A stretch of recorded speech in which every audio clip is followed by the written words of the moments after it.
विभेद विभागिने व्योमवद्व्याप्तदेहाय दक्षिणामूर्तये नमः। ओम शांति शांति शांति। श्री गुरुभ्यो नमः। हरि ओम तत्सत्। So we are doing the Chitradeepa Prakarana, and we talked about 4 layers of reality.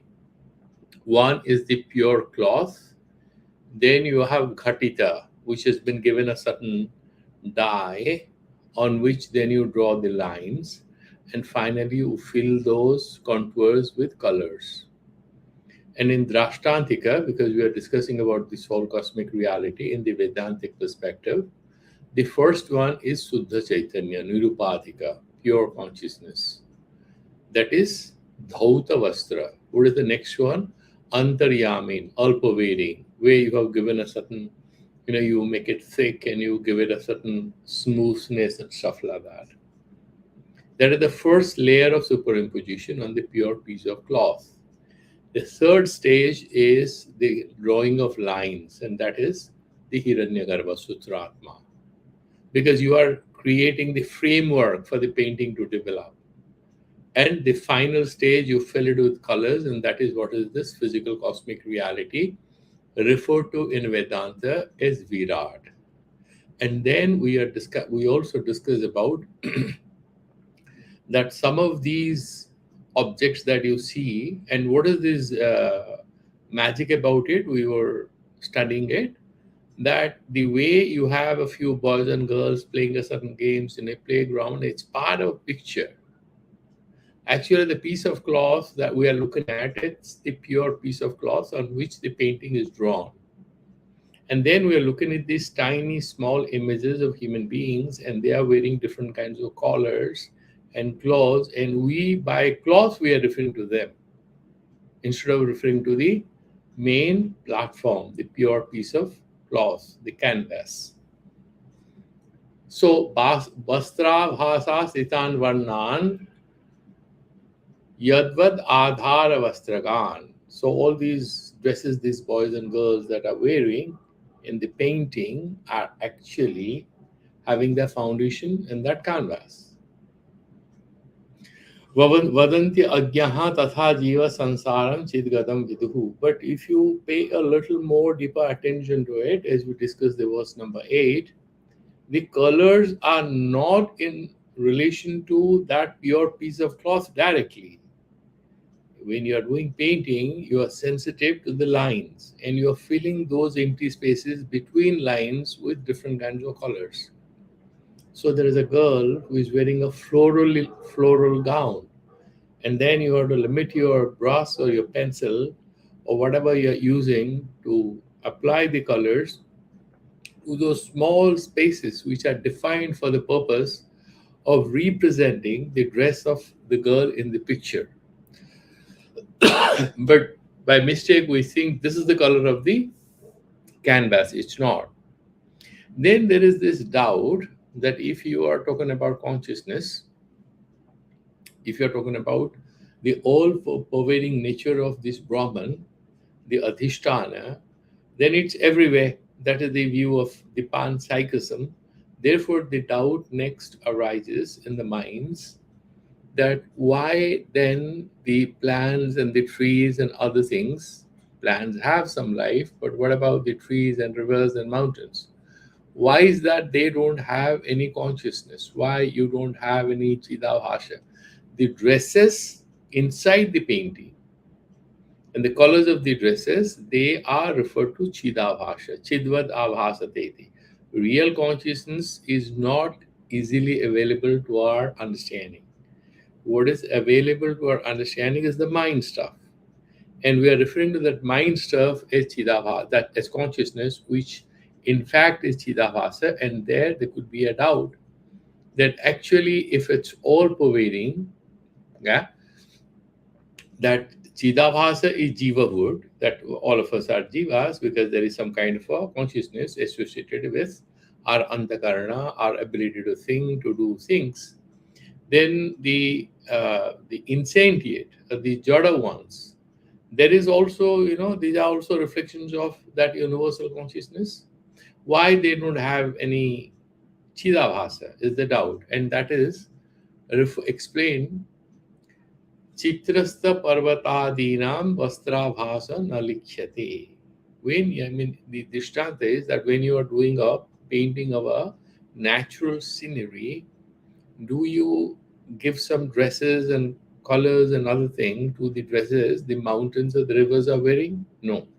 Unless you are doing some figurative sketch in which maybe the river is like a mother, the mountain is like a father. You have this anthropomorphic mythical imagery about nature.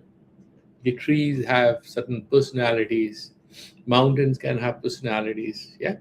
Kailas Parvat, for example, in Himalayas actually is personified as the father of, goddess Parvati. No? So, like Yamuna River actually has a personality. Yeah. So, she Yami. So, she Yamuna, brother, sister of Yamaraj. So, you have these kinds of imaginations, but here in normal course of life, when you are looking at nature, you don't draw any dress to show that they are draped in particular frock or jacket or anything. Similarly, you can understand as to why certain objects in reality in your everyday life do not have consciousness. Sristista mritikadinam chidabhasastatha nahi. Same way, they don't have a subjectivity. We have done it last time. Chistrasta parvatadinam chitre vidyamananam parvatadinam vastrabhaso yatha na likhyate. The way you don't attribute any dress thing to the mountains and the rivers that you draw, similarly, tatha eva Sristista mritikadinam. Same way in the cosmic reality that you see, which is in fact the phenomenal reality, you do not see consciousness becoming evident in the inanimate or the insentient beings. We don't have this kind of an imagination. So essentially, the idea is that when you are painting a mountain, you are painting it with some green plants or shrubs, isn't it? And rocks and things like that, but you don't draw a dress for the mountain. Why? Because it doesn't need it. It doesn't have that personality. It doesn't have life force. You can imagine a lot of things, but there is a critical thing here. The critical thing is that there is a certain upadhi, and what is that? That is antakarana. So, in a normal course of debate, there are people who would like to imagine that there is life force everywhere, but in our Vedantic thing, we say, does it have a antakarana, the ability to know, mana, buddhi, chitta, ahankara? Does it have these faculties? If that particular object in reality has them, then there would be some kind of a chitabhasya.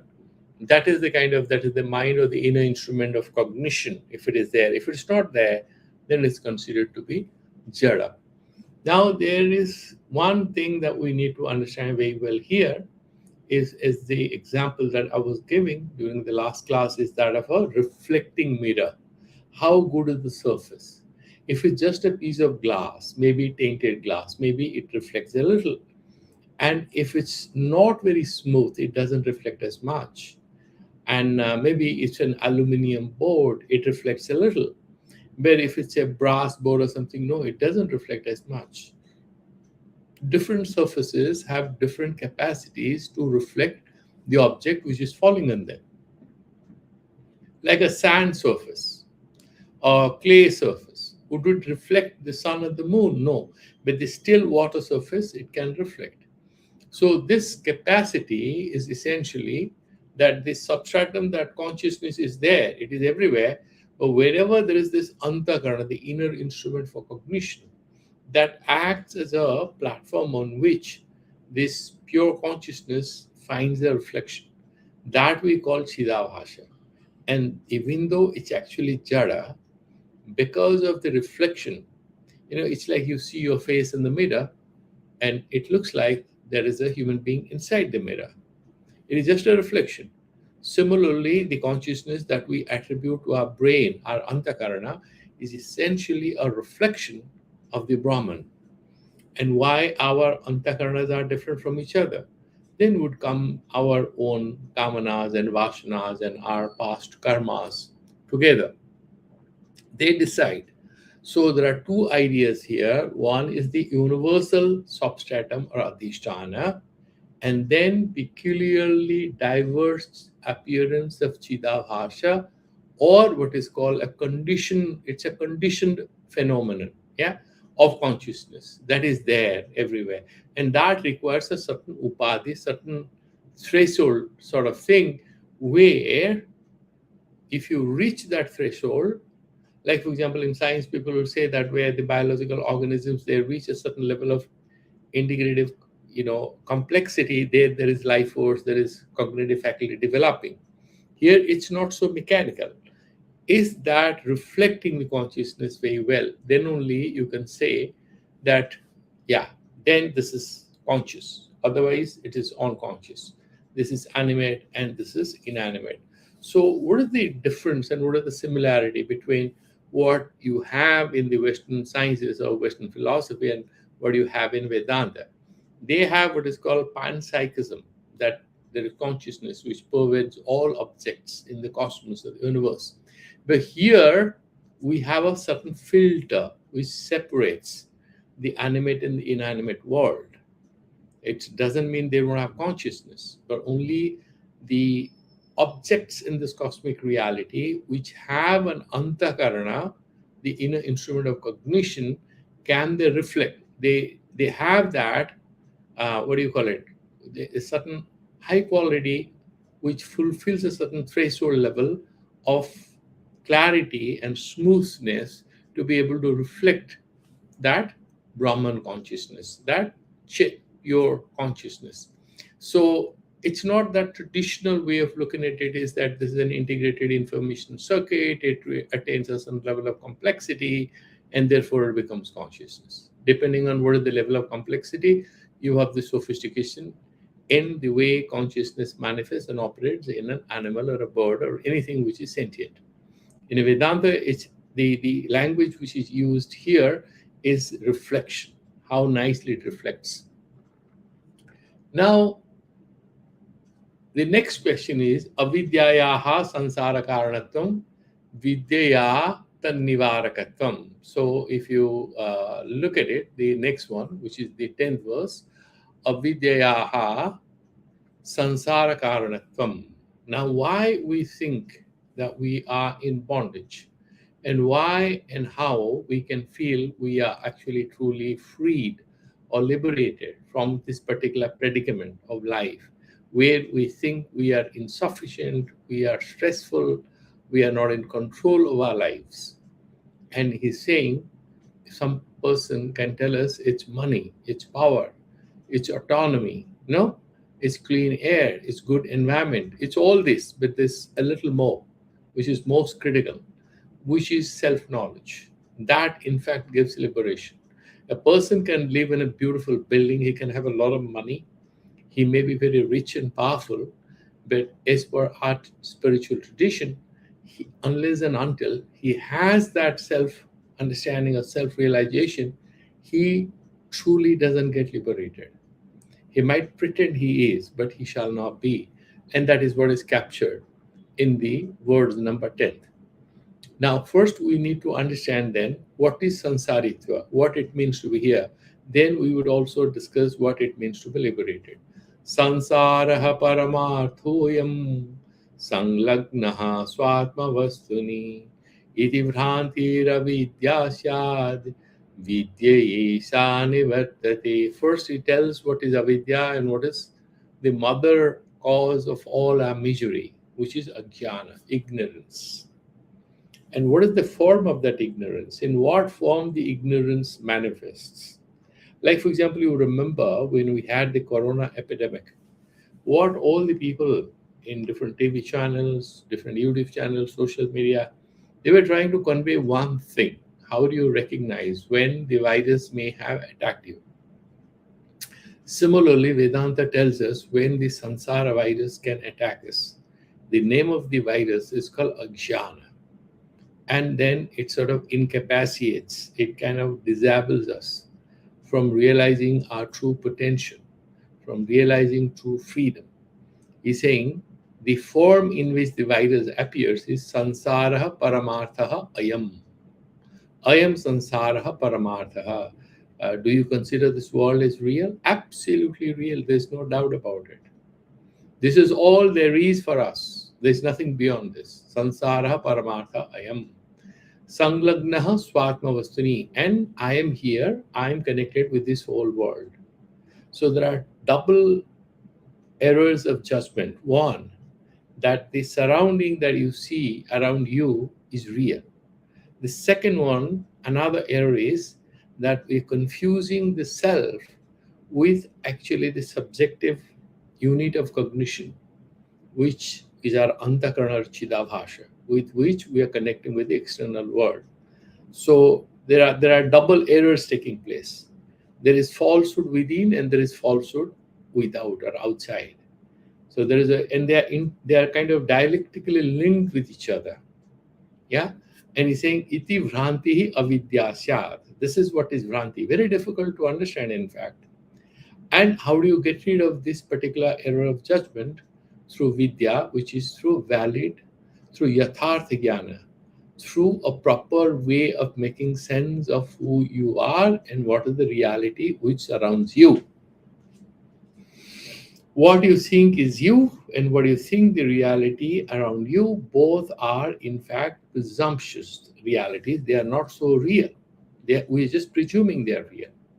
We are misreading them, both ourselves and the surrounding reality. That is what is mentioned here. Let's look at the Tika and further meditate on it before we move to the next verse.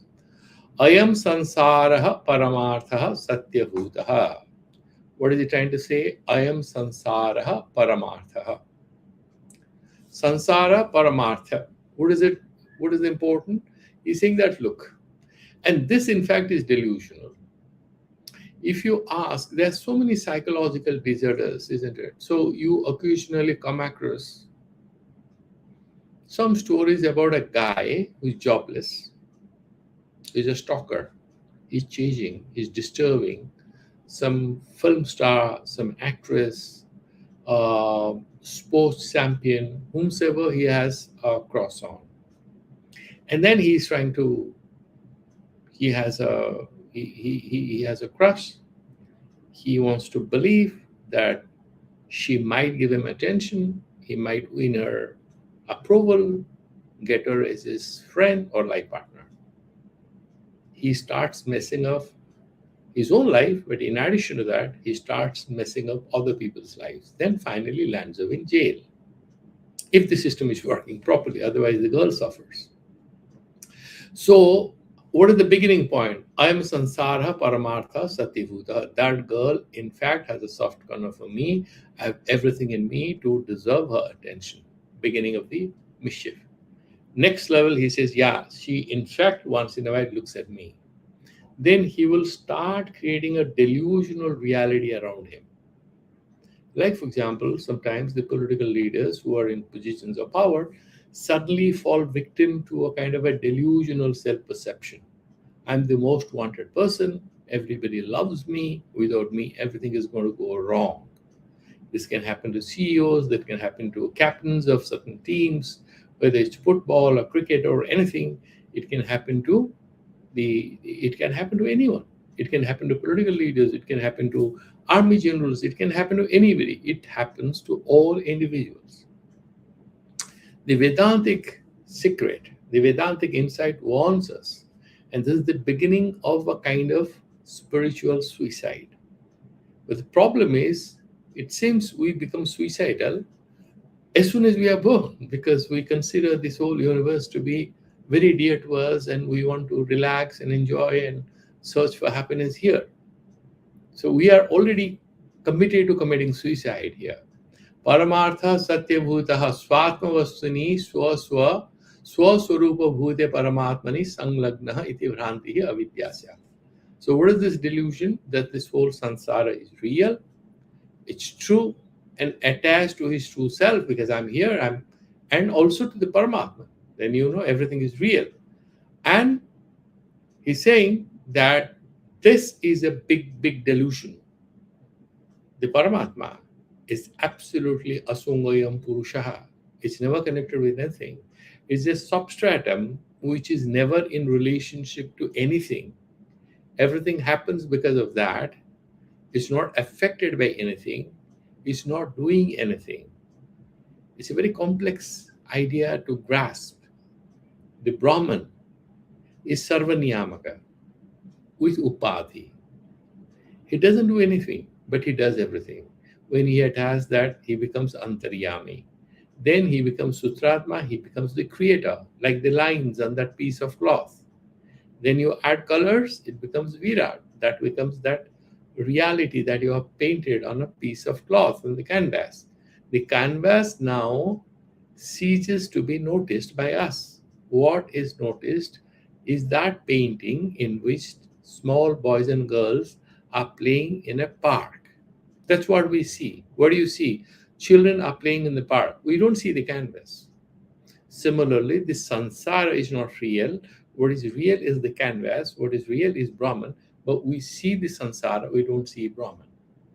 And then we think that these kids and everything, they are actually related to, they're just paintings. They're just pasted on that. There's no real relationship. These are all imaginary. Those kids, in fact, don't even exist. How can they have any real relationship with the piece of cloth? These are lines. There's some colors. And we describe them as children playing in a park. And where is the park? On the canvas. Is there a park on the canvas? Are there any children? No. Everything is imaginary. So that is saying, Esha avidya vidyaya sansari mithyarupaha. Sansara mithyarupaha iti evam nishya rupaya. When actually you have that cognitive certainty that this is in fact a delusional appearance, it's not real, then we have a chance to get out of it, because there is a twofold error of judgment which is happening. One is that the sansara is fundamentally real, is satya. The second one is that this sansara is in fact directly connected with the self, the great self, the individual self, and then we are trapped there. There is what is called a locus confusion, or a, it's like you want to recover something, you don't know where it is. How do you recover it? Because we get confused. So this is, earlier we had discussed what is a categorical mistake. Here, it's a locus confusion. Much of the stories we talk about are related to our chidavasha, the mind stuff. The mind stuff is also jada, and it has no fundamental reality. Then we think all the thoughts and ideas in our mind have something to do with the cosmic reality. That is part of the delusion. And therefore, how do you get out of it? The only way to get out of it is, in fact, to re-establish ourselves in that foundational truth. So, for example, there are certain Western philosophers who have also mentioned, like Aristotle uses a word called true belief, having a right understanding. And Plato gives a story about men and the imagery of the cave. Yeah, they are giving the imagery of the cave, where somebody has never seen something. You are inside a cave and there is some light, and you're looking at the shadows, and you see those shadows as real. Yeah, so that's an example of cognitive error. Many of the Western philosophers, including Spinoza too, mentioned about how in a wrong way, in an inadequate way, in an insufficient way, we are trying to grasp reality, but we do not have a real grasp of reality because we have a messed up understanding of reality. Vedanta more or less says the same thing, except that here we are trying to say we are not trying to resolve the crisis through a process of cognition based on duality, but by transcending to a level where we are getting into that, that truth of all abiding, all-pervading, pure consciousness. Slowly it will become clear as we move forward. Now let's discuss a little more on this Vranti, the error of cognition, and how to get out of it. So in the next verse, what does he say? Look at the next verse. He's saying, Sansara Vranti Nivartaka Vidya Swarupam Aha Atmeti. So I personally believe that he would have given a few more shlokas on what is avidya, but this will be repeated. So in one shloka, he's not going to solve that puzzle. He has already given a few examples. He's going to give a few more examples. Like, for example, while discussing Jiva Shrishti, we discuss about a lady or a young lady who is sister to somebody, who is mother to someone, who is daughter to somebody, who is daughter-in-law to somebody, and beloved to somebody, and sister-in-law to somebody. One reality seen from different human perspectives as different realities. That was an example. We have had similar examples given. One particular gemstone, making somebody happy, making somebody sad, making somebody completely indifferent. No, three people are going, somebody got it, is super happy. Somebody didn't get it, very, very unhappy. The third person into Vedanta is Bita Spruha, not interested in it. Same reality, three different responses. This whole samsara per se doesn't exist. It's an outcome of how we respond to what's going around us or what we think is going around us. It's a bit of a subjective delusion, which is intersubjective, therefore appears as real. It's like five fools are confusing a certain wild cat as a tiger cub. It's a cat, wild cat, and there are 10 boys in a wildlife sanctuary, and they're confusing that wild cat because it belongs to the cat family. They confuse that as a tiger cub, and they all become certain it's a tiger cub. It's not. Similarly, just because we all are sharing a certain false understanding, we think this is a verifiable truth. But it's just intersubjective in a very human way, because birds and animals and trees and mountains perhaps don't share our subjectivity or what we think is real. They also have some existence of their own. We decide this is what is perfect, like some powerful countries. They describe what's the world order and how it has to be managed. Everyone else raises their hands and say, yes, my boss, that's how it should be run. We similarly agree with a certain delusion, and that's not reality. That's what Vedanta teaches us. Therefore, it is under obligation to tell us how to get out of it. And that it is mentioning in the verse number 11.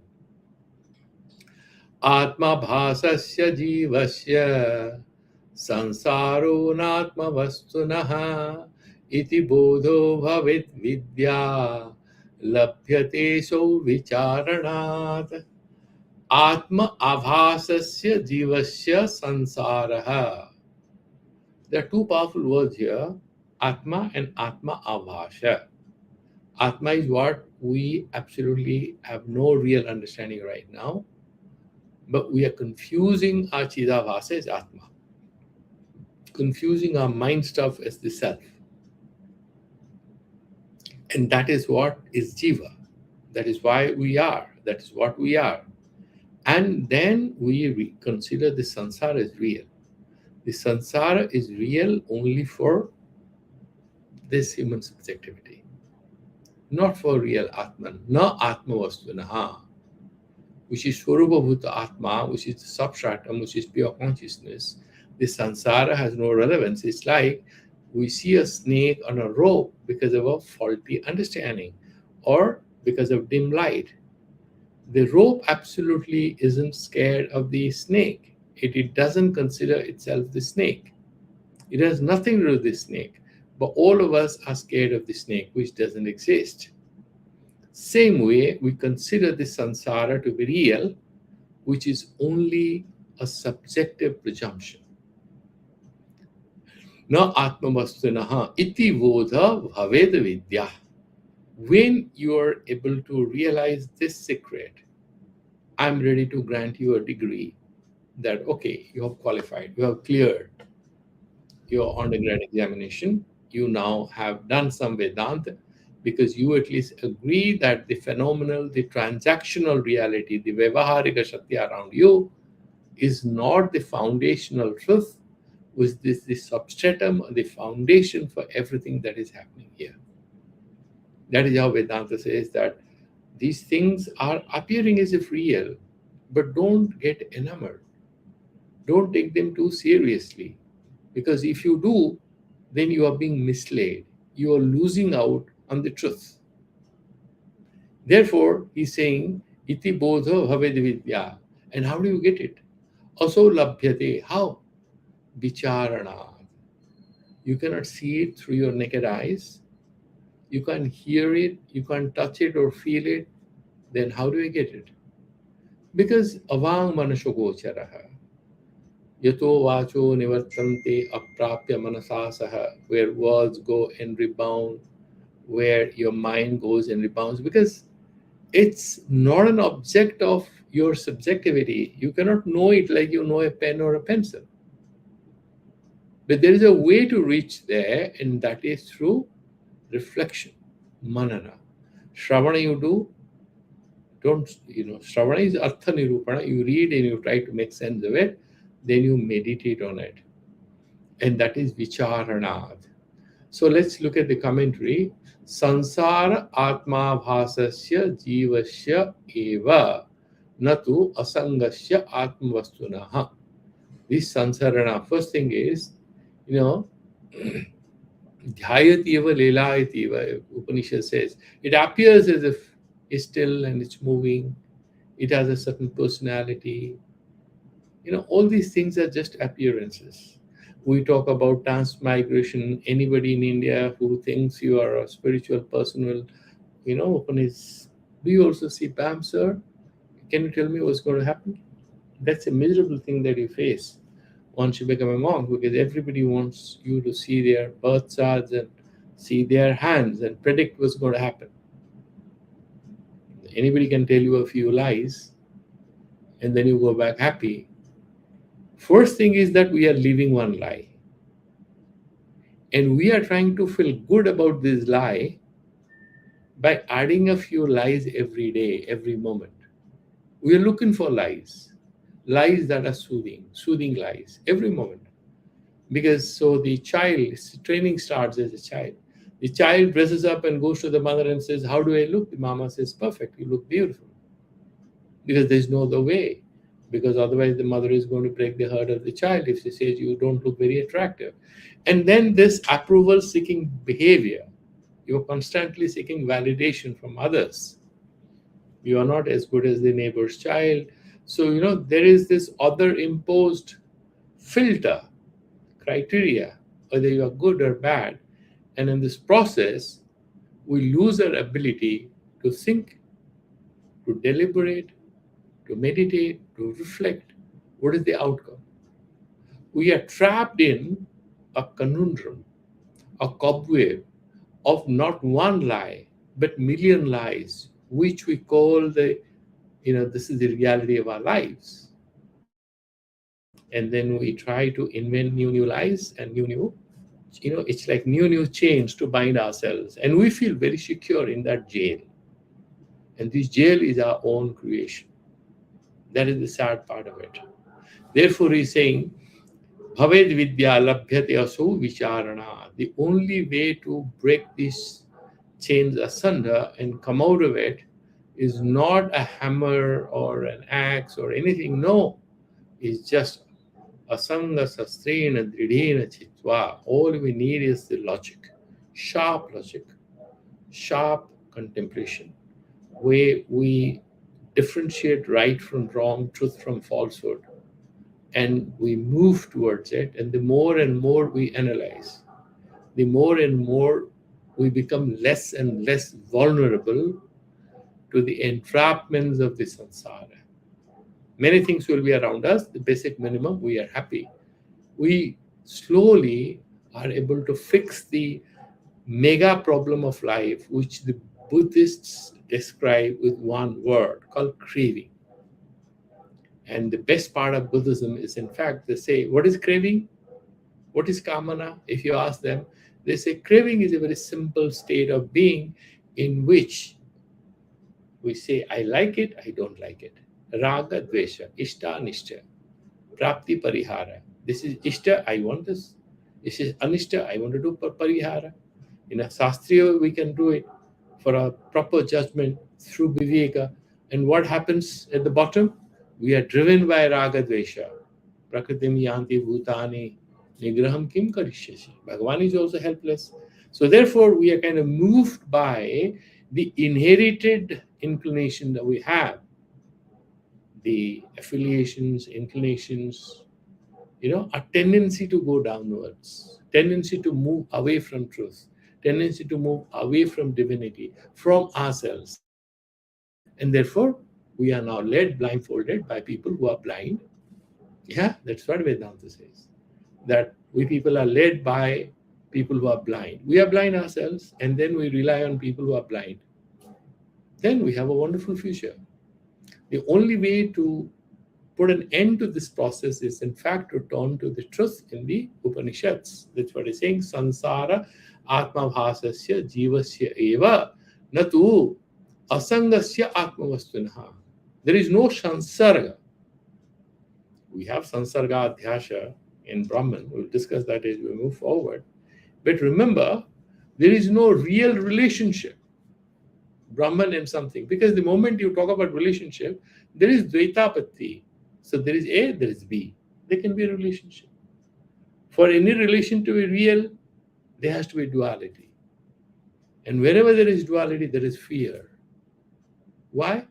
I am here, my money someone can take, my happiness somebody may take, somebody may threaten my peace of mind. If there is non-duality, it's from complete state of freedom and happiness and bliss, because there is no fear, there is no anxiety, there is no apprehension. Therefore, he's saying, also vidya vedanta vakyanam vicharanat lavhyate. Vichara means what? What am I going to analyze? Is there anything? Is there any premises, any foundational statements? He says, yes. There are major foundational statements we have already dealt with in the chapter 5. Please return. The Mahavakya Vichara.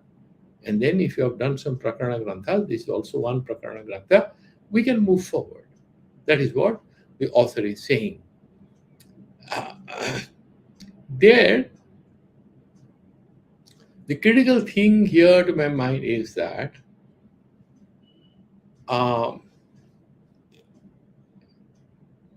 by looking at the Chitrapata, where boys and girls, we go back to the same example, are playing some game in a park, we will not be able to grasp the reality till we are trapped appreciating the beauty of the park and the innocence of the kids who are playing and the lovely flowers and the small trees or plants or saplings in the corners of the park, and the very compassionate and loving mothers and fathers who are standing in the sidelines and watching their kids play.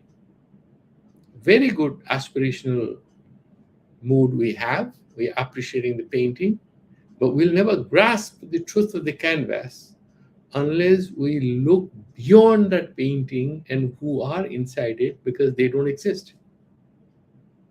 It's just as an imagination. It's a painting. You appreciate it. But truth of the matter is to understand what is the foundational reality.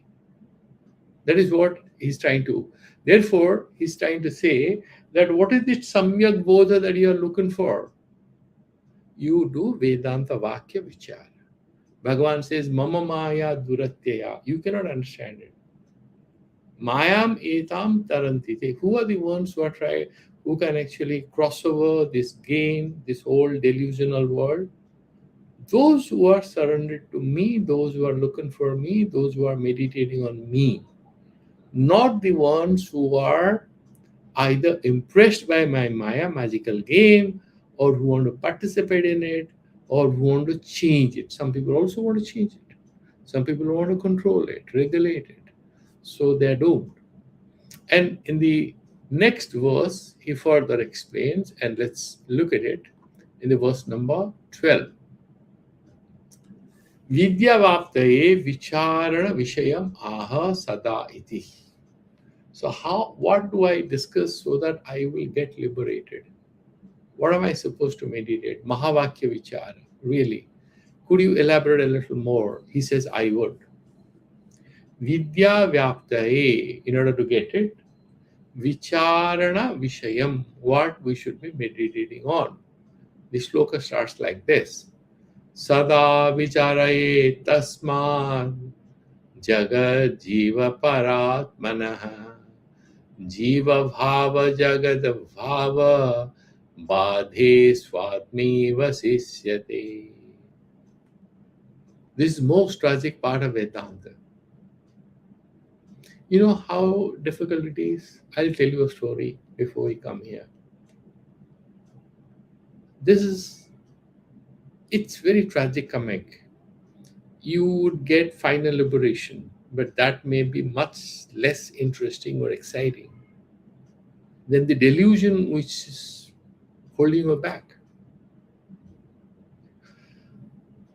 In the internet, there are certain pages where they deal with psychological issues with people.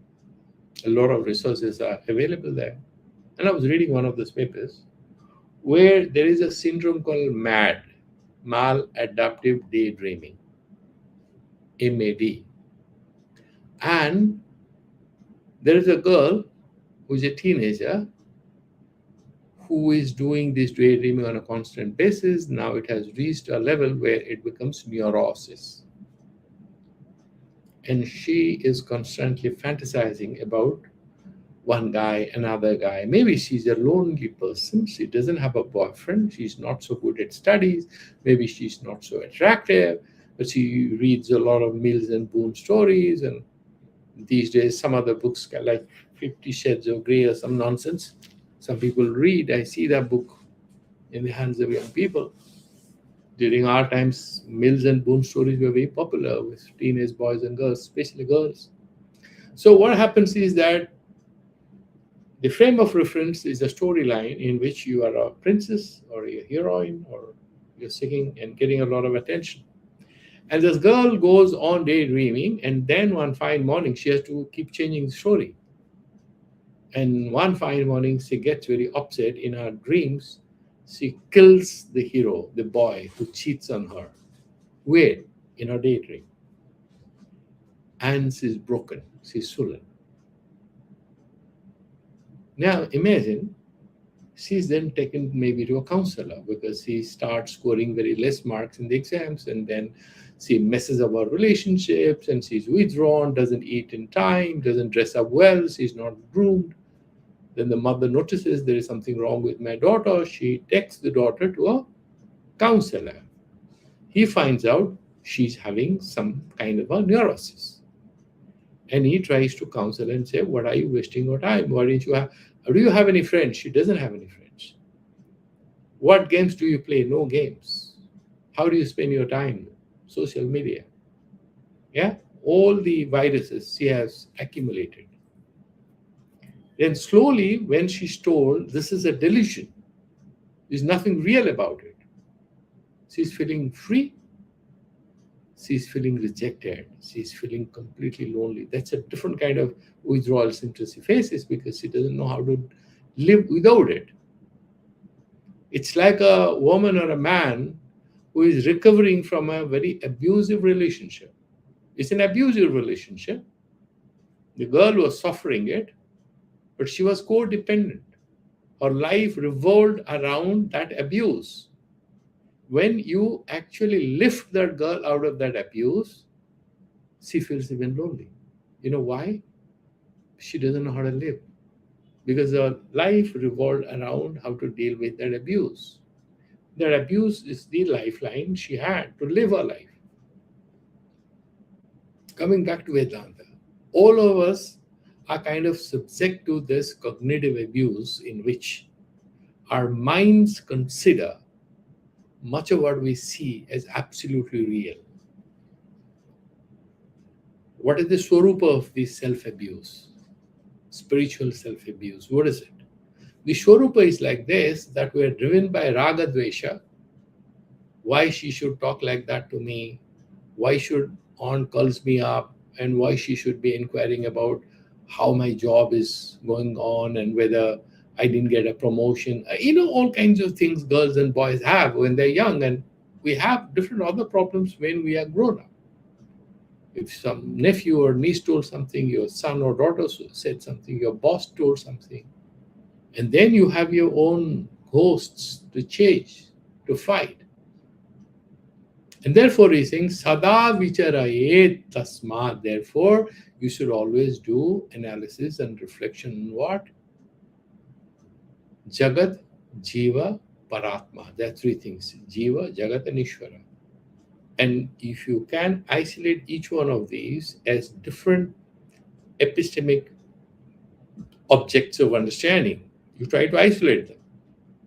What is Ishvara? What is Jiva?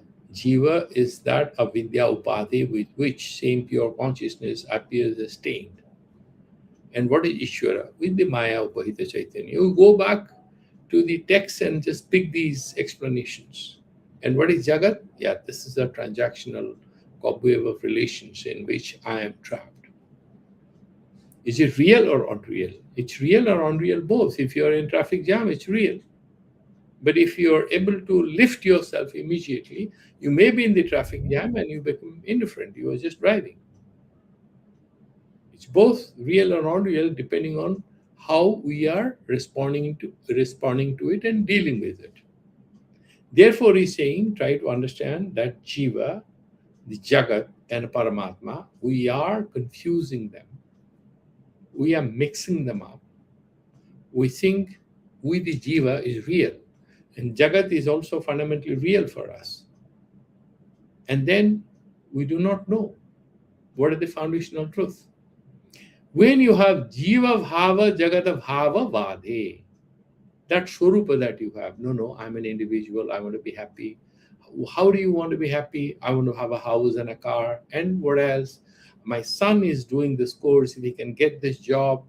And then a beautiful girl will be good, who is a spiritual person, smart, earning well. You can go on adding lies and these cravings and these false illusions about what is going to give you happiness. And the next day, I was listening to the conversation between two old people in a temple. One fellow was entering his 70s, the other one was in 60s. Both were maybe uncle nephew kind of thing. They were having a camaraderie, they were having a funny conversations, and one says, I'm already 75, so I might just die any day. The other one laughs and says, no, you're not going to go anywhere, because you're going to have a daughter-in-law who would come and she's going to hit you with a broom. Then only you'd go. Until you're hit by a broom by your daughter-in-law, you will not get liberation from samsara. And they were laughing with each other. Very sweet conversation. Until we are, in fact, pushed out of the world, we want to hang on to it. And that is a kind of a deep attachment we have. We can continue to be here. It's not important, or, it's not. What is foundational is, are we established in truth? We are established in truth, but can you guarantee that I also have a good car and also a house and a beautiful daughter-in-law, obedient son, very affectionate grandchildren? Can you promise me all that? And there is a beautiful story, Leviathan, Thomas Hobbes quotes it. And when one person says, if you can give me all, and God says, okay, you want all this? If I can get it, I would go there. Why should I send you to us? These things are very difficult to get on earth. If these are available, I'll go there. Why should I send you there?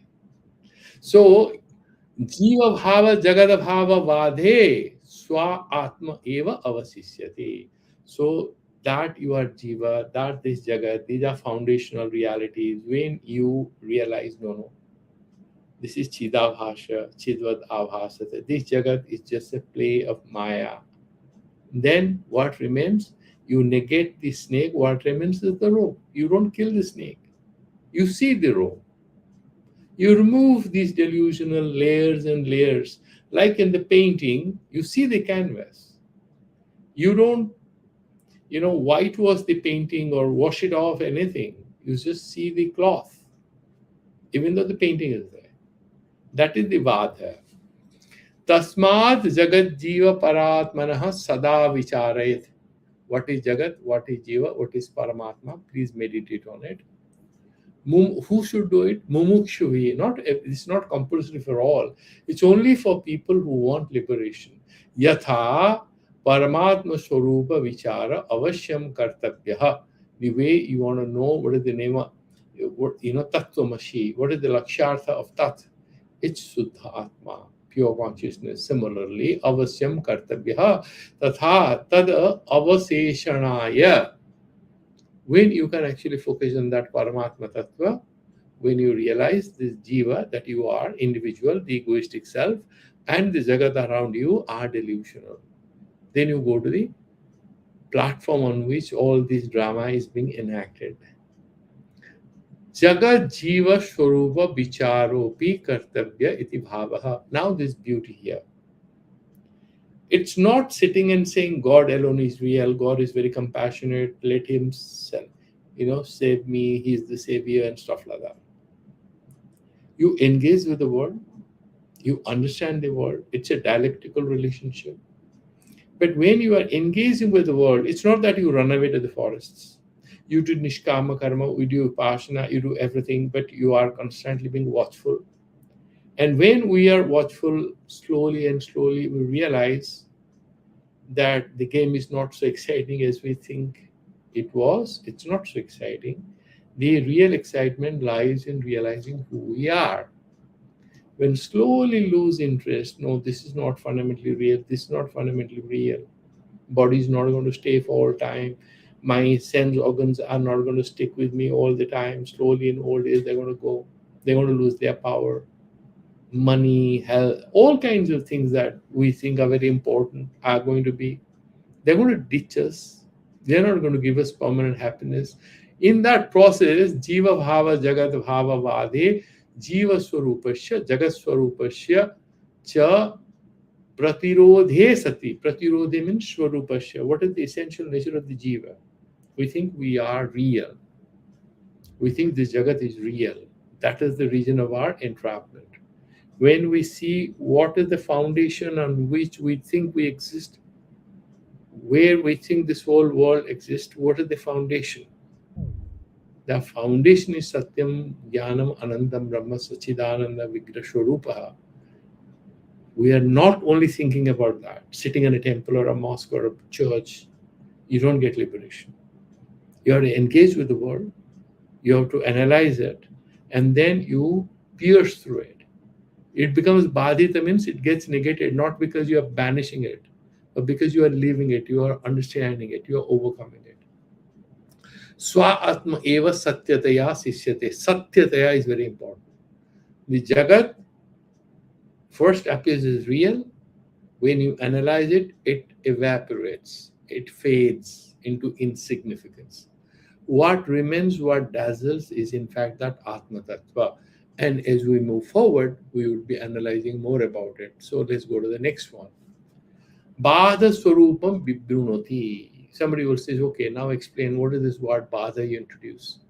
Jiva Bhava, Jagata Bhava, Badhe Sati. When they get sublated, what is this sublation? What is this Bada? When you have Badhita, Vritya, you have Mithyatva Nishya. The world is not real. How does that happen? Then he says, okay, I'll give you. First, he's saying what Vada is not. Like, for example, if you go into a yoga academy, they will first tell you what yoga is not. Then they'll take you towards what it is. So it's saying what Vada is not. Na pratisthistayur Vadaha kintu mithyatva nishyayaha noche susupti murchadau मुच्येतायत्नतो जनः न अप्रतीतिः तयोः वादः तयोः कयोः जीववाद जगत जीवभाव जगद्भावयोः वाद. One is jiva bhava. Jiva is real. The world is real. You are real. Therefore, this game is real. He's saying apratitihi. You will deny his existence. No. Brahma Satya Jagana Mithya. You will get liberation. No. It's not so easy. That's the wrong way to go. Close your eyes. You don't see yourself, you don't see the world. Do you get liberation? We have also discussed that how you can enter into nirvikalpa samadhi and everything. There is chitta vritti nirodha. Do you get liberation? No. The moment you come back, all the old vrittis will come back and invade you. Yeah, that's what happens every morning. We go to deep sleep. We wake up with all our problems. In 3 minutes, we know what are the things we have to do that day, what are the anxieties we have, what are the deadlines we have, everything. They come back alive to us and they start mutilating our happiness. No.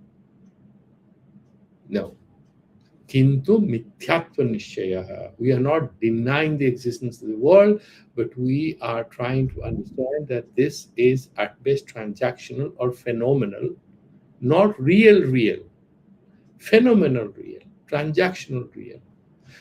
Can there be a good example so that I can make sense of it? Yeah, there's a good example like the chess.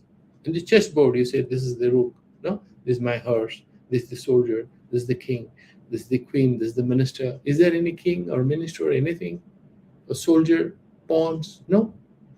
This is attribution, upadhis. But you're playing a game. Why? For the purpose of transaction.